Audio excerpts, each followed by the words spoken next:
A chuva caía forte naquela noite de outono em Coimbra, tamborilando no telhado de telhas velhas como se quisesse entrar à força. Tomás, com apenas 12 anos, estava encolhido debaixo da mesa da cozinha, tentando não fazer barulho enquanto ouvia os gritos do pai ecoarem pela casa. Seu viado! Não quero um filho assim na minha casa! Sai daqui agora! A mãe chorava em silêncio no canto, sem coragem para intervir. Em minutos, Tomás foi arrastado pela gola da camisola e atirado para a rua molhada, a porta batendo com estrondo atrás dele. Sem casaco, sem dinheiro, apenas com a roupa do corpo e os olhos cheios de lágrimas misturadas com a chuva. Ele caminhou sem rumo pelas ruas desertas até encontrar um banco num pequeno parque junto ao Mondego.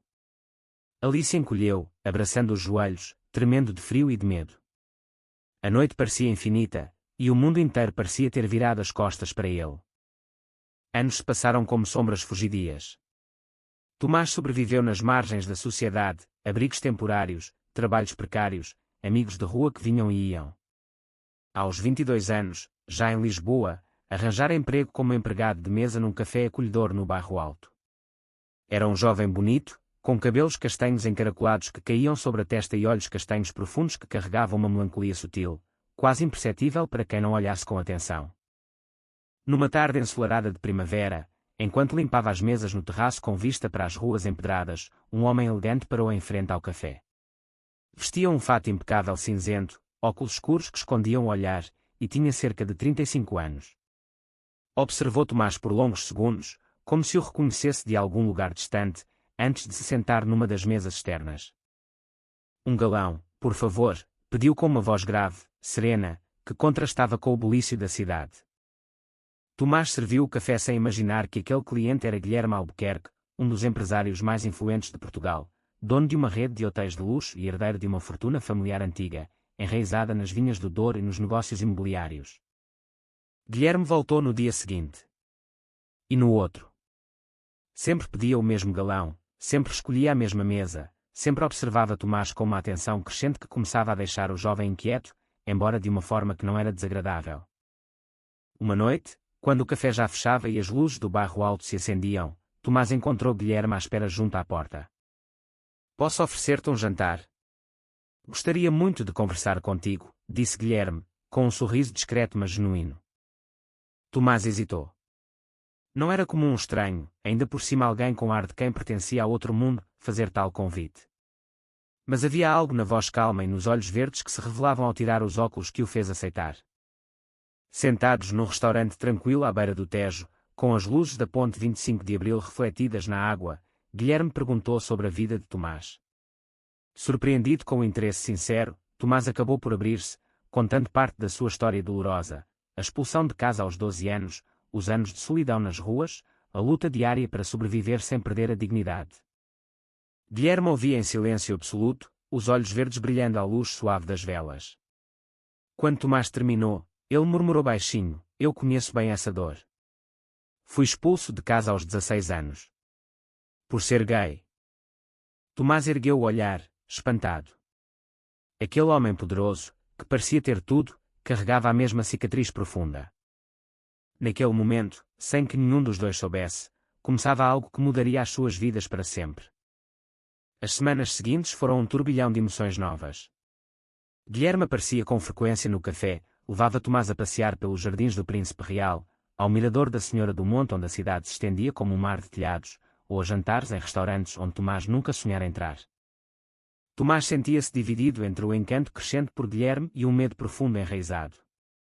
Medo de se iludir com algo impossível, medo de que todo aquele interesse fosse apenas piedade disfarçada, medo de voltar a ser abandonado como na infância. Guilherme, por sua vez, lutava contra demónios antigos. Há mais de 10 anos que não permitia ao coração abrir-se daquela forma. Desde que o último namorado o traíra de forma cruel, expondo publicamente a sua orientação sexual à família conservadora e à imprensa sensacionalista, ele erguera muralhas altas à volta das emoções. Mas com Tomás era diferente. Havia uma pureza resiliente, uma força quieta que o desarmava completamente.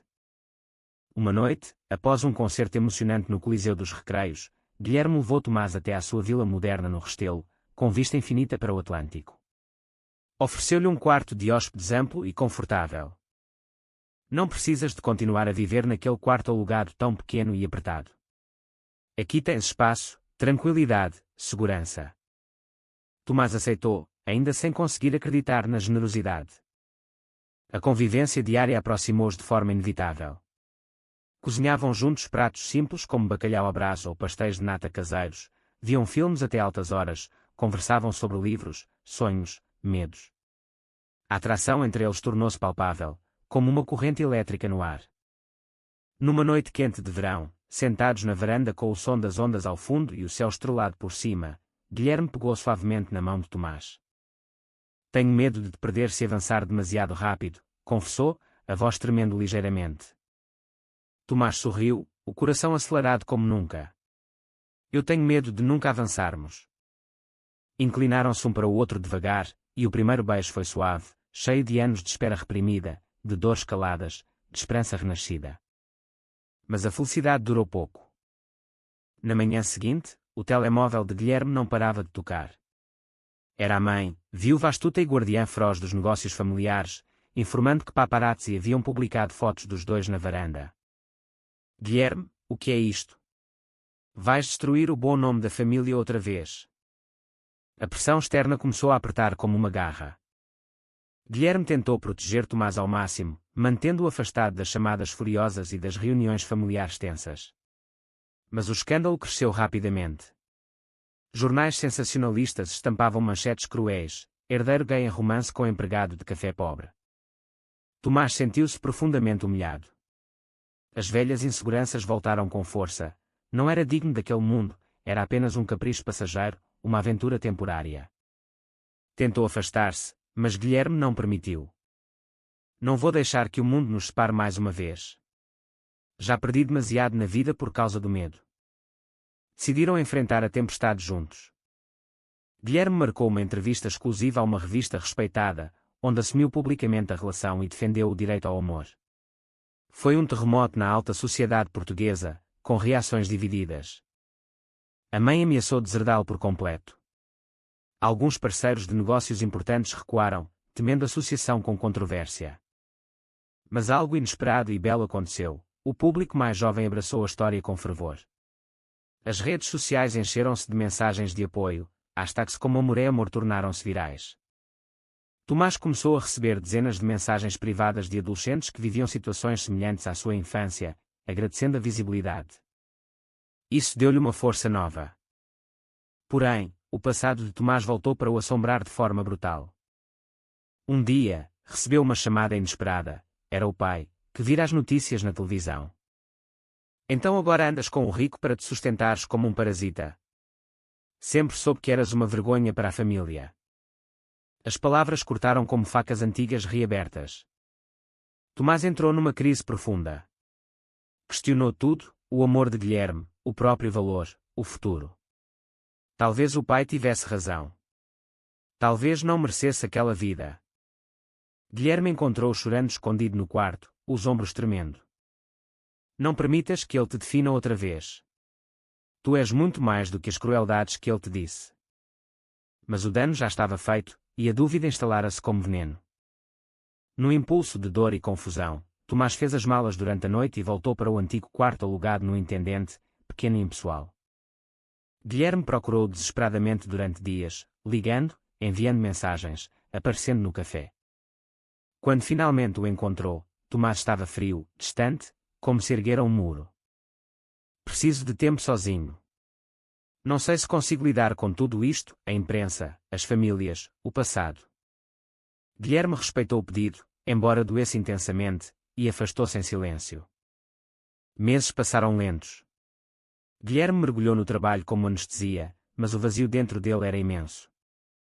Tomás, buscando cura, envolveu-se num grupo de apoio LGBT no centro de Lisboa.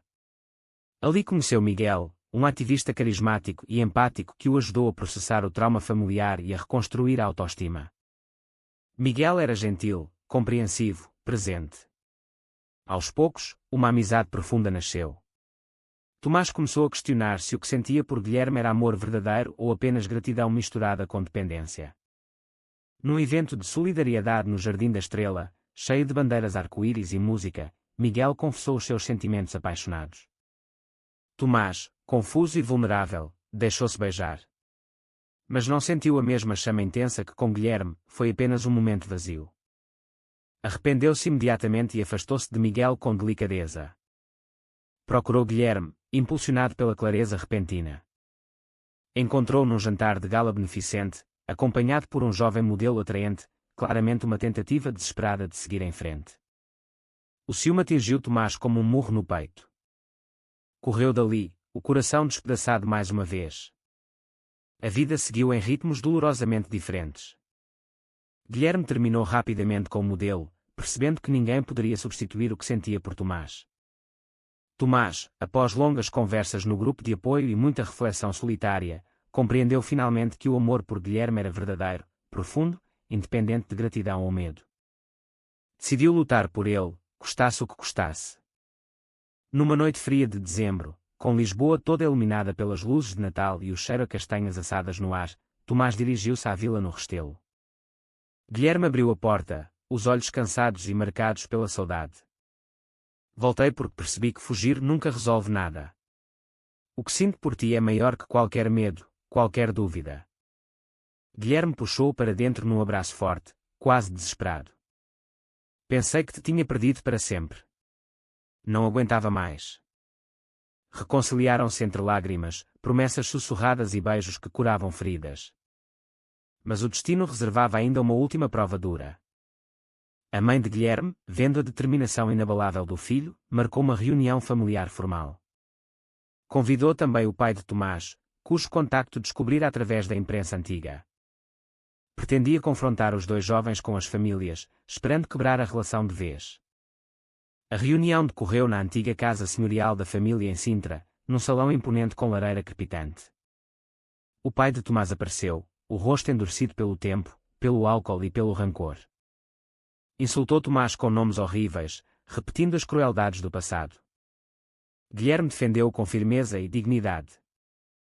Então, num momento inesperado, a mãe de Guilherme, ao ouvir as atrocidades ditas ao próprio filho por um estranho, lembrou-se da sua própria juventude reprimida e das escolhas que nunca fizera. Interveio com voz autoritária.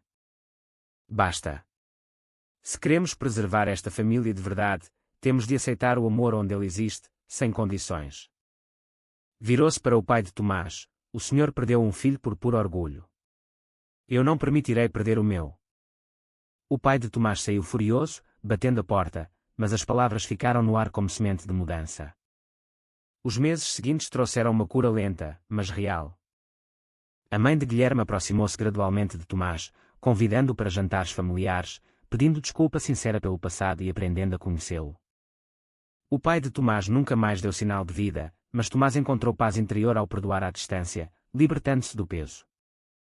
Guilherme e Tomás compraram uma casa encantadora juntos em Alfama, com varanda sobre o Tejo e ruas estreitas cheias de fado ao entardecer. Fundaram uma associação para apoiar jovens LGBT expulsos de casa, oferecendo abrigo, aconselhamento e esperança, inspirada diretamente na sua própria história. Anos mais tarde, numa tarde dourada de pôr do sol, sentados no mesmo banco do parque em Coimbra onde tudo começara, agora restaurado e com uma placa discreta homenageando as segundas oportunidades, Guilherme ajoelhou-se devagar. Queres casar comigo, Tomás? Para sempre. Tomás, com lágrimas de felicidade nos olhos, respondeu sim sem hesitar. Casaram-se numa cerimónia íntima e emocionante na Quinta da Regaleira, rodeados apenas de amigos verdadeiros e da família que escolheram. O amor que nascera de uma noite gelada de rejeição e de um encontro improvável no banco de um parque provara ser mais forte que preconceitos, que medos ancestrais, que o próprio passado doloroso. E sob o céu eterno de Portugal, continuaram a escrever a sua história, uma história de resiliência inabalável, de redenção profunda, acima de tudo, de um amor capaz de curar as feridas mais antigas da alma.